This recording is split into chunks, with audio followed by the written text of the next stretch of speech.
សួស្តីអ្នកទាំងអស់គ្នាវីដេអូនេះខ្ញុំនឹងលើកយកនៅវិន័យទាំង5ក្នុងការរៀនសូត្រឲ្យមានប្រសិទ្ធភាពតើអ្នកទាំងអស់គ្នាធ្លាប់សួរខ្លួនឯងទេថាហេតុអ្វីមនុស្សខ្លះរៀនបានល្អតែអ្នកវិញពិបាកផ្ដោតអារម្មណ៍ចម្លើយមិនមែនព្រោះគេឆ្លាតជាងទេប៉ុន្តែព្រោះគេមានវិន័យក្នុងការរៀនសូត្រគឺមិនមែនធ្វើពេលមានអារម្មណ៍ទេ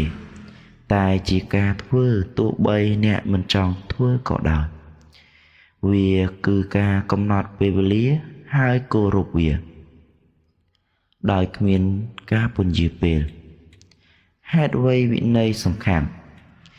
វិន័យធ្វើឲ្យអ្នកឈានមុខគេទោះបីអ្នកមិនឆ្លាតបំផុតក៏ដោយ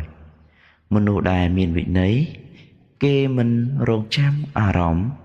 គេបង្កើតទម្លាប់ថ្ងៃតិចខ្លាចជាលទ្ធផលធំនៅថ្ងៃខាងក្រោយ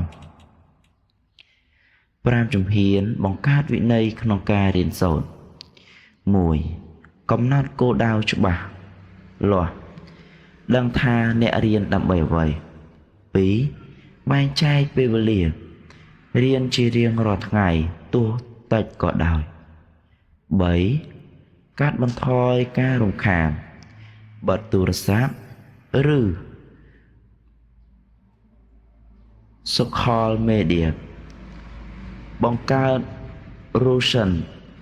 រៀនពេលដដែលរៀងរាល់ថ្ងៃ 5. កុំបោះបង់ទោះបីមានថ្ងៃដែលអ្នកមិនចង់ក៏ត្រូវធ្វើលើករឿងខ្លីមួយ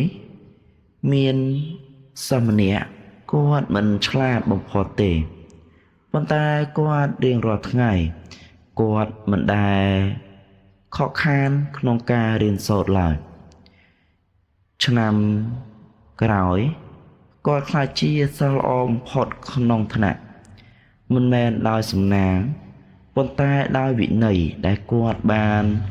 ប្រឹងប្រែងរៀនសូត្របន្តិចម្ដងមិនបោះបង់ជាចុងក្រោយចាប់ផ្ដើមនៅថ្ងៃនេះកុំរងចាំថ្ងៃស្អែកវិន័យតិចថ្ងៃនេះនឹងផ្លាស់ប្ដូរជីវិតអ្នកនៅថ្ងៃក្រោយ Follow សម្រាប់វីដេអូបន្ថែម